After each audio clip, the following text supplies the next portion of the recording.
hello खुलुमबाय रायजो राजा आइ आफाफोर आंनि इउटुब चेनेल बड'सा इउटुब चेनेलाव नायलां नैबे दालांखौ नायनोबा बेयो माने बोरसिजरा जायगायाव दं दालाङा आरो बे काजिगाव टु बासबारि थांनाय लामा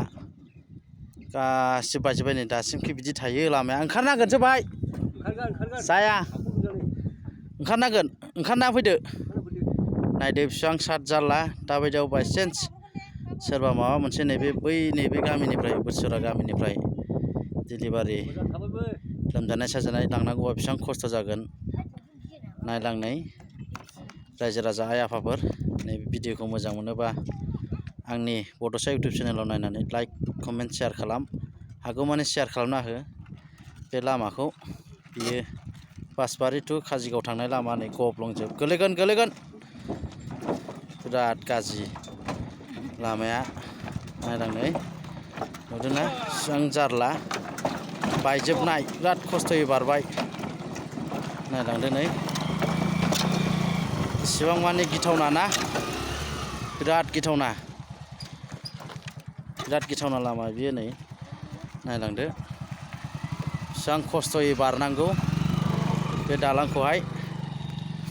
हागौमानि भिडिअखौ नायनानै जुदि मोजां मोनदोंबा लाइक कमेन्ट शेयार खालामना हो रायजो राजा आइ आफाफोर हागौमानि बे भिडिअखौ शेयार खालाम बियो बासबारि टु काजिगाव थांनाय लामामोन ना नायलांबाय थानो बिराद गाज्रि लामा बियो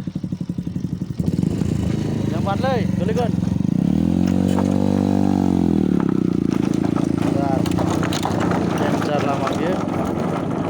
बिराद गिथावना लामा